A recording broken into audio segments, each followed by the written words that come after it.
C'est une émission un peu particulière que je vous propose puisque nous sommes in situ au siège même de la Grande Loge de France au 8 de la rue de Puteaux. Nous sommes dans le nord de Paris. Monsieur Marc-Henri, vous êtes grand maître de la Grande Loge de France. C'est ainsi qu'on m'appelle, oui, depuis 2 ans. Alors vous êtes donc à la tête de cette institution qui Oui. est mystérieuse pour un grand nombre de Français. Et pour commencer cette visite, nous sommes dans l'atrium. Alors il faut peut-être que vous nous expliquiez ce qu'est ce site. C'est un couvent qui a été construit à la fin des années 1880. Et puis ces braves récollets donc, sont installés ici, ils ont une chapelle, tout va très bien jusqu'à ce qu'arrive la fin des congrégations religieuses. Et puis l'interdiction même, et puis la loi de séparation de l'Église et de l'État de 1905. Eh oui.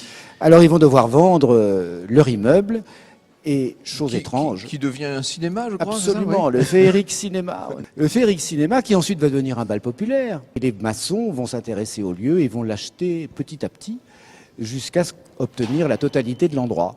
On trouve à la date de 1795, lorsque cette très respectable Grande Loge de France reprend ses travaux après la Révolution. On va retrouver donc la devise qui est aujourd'hui celle de la République, mais la République s'en emparera bien après: liberté, égalité, fraternité, évidemment à la mode maçonnique, c'est-à-dire qu'on trouve 3 points derrière chacun des mots.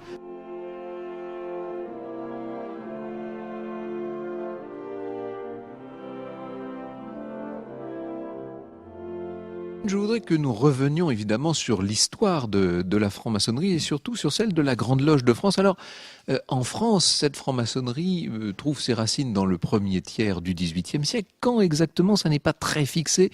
Entre 1726 et 1738, les règlements généraux sont proclamés par le nouveau grand maître qui s'appelle Hector MacLean le 27 octobre 1735. Et c'est dans ces règlements généraux qu'apparaît pour la première fois le terme de Grande Loge. En 1879, un certain nombre de loges républicaines vont vouloir sortir du Suprême Conseil. Les loges qui sont sorties se regroupent en quelque sorte. Elles fondent la Grande Loge symbolique écossaise. On est là en février 1880. C'est ce qui servira notamment, mais je dis bien seulement notamment, de socle à la future Grande Loge de France qui voit le jour en 1894.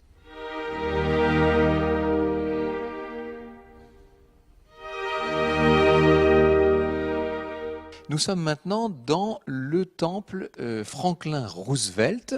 Alors, monsieur le grand maître, monsieur Marc-Henri, expliquez-nous ce que c'est que ce temple et à quoi il correspond. Maçonnique typique par ses proportions, par la disposition des sièges, des différents, ce qu'on appelle les plateaux. Il y a 3 rangées de sièges qui se font face. Alors, oui, il pourrait y en avoir 4 oui, ou 2. En fait, c'est parce que le temple est orienté. Donc là où vous voyez le siège du président, oui, du vénérable maître, comme nous l'appelons, la chaire du roi Salomon, eh bien, c'est l'Orient. C'est de là que vient la lumière.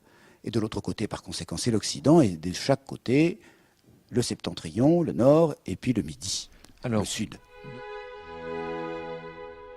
Et maintenant, toujours en compagnie du grand maître, Marc-Henri, nous sommes dans le grand temple de cette grande loge. Alors, nous sommes bien dans un temple tel qu'il doit être. Nous avons le soleil et la lune, les luminaires, et puis alors au centre, ce triangle qui fait tellement parler, avec un œil en son centre. Ça serait l'œil peut-être de la conscience aussi. De la conscience, oui. D'autres nous disent le grand architecte de l'univers, mais en général, ce sont des maçons qui nous répondent ça. Mais on peut aussi voir Dieu, pour ceux qui croient. Donc, comme tous les symboles, il est ouvert. Il est polysémique. Il est polysémique. Et chacun, au fil de son histoire de maçon, de son initiation, va sur un même symbole trouver parfois d'autres réponses. Alors, il faudrait évidemment entrer dans tous les détails, mais il y en a un particulièrement important. C'est ce qui se trouve sur le sol. Le sol. Cette sorte de damier. Expliquez-nous. Oui, c'est ce que nous appelons, dans notre langage maçonnique, le pavé mosaïque. Du noir, du blanc, du noir, du blanc, du noir, du blanc, les oppositions, le 2, toujours ce 2 qu'il faut dépasser et essayer de trouver le 3e terme qui va permettre de réconcilier ces oppositions dont les maçons pensent qu'elles sont nécessaires mais qu'elles doivent être surtout fécondes. Merci infiniment à tous de nous avoir ouvert grand les portes de vos temples et de ce siège de la Grande Loge de France qui se trouve donc rue de Puteaux.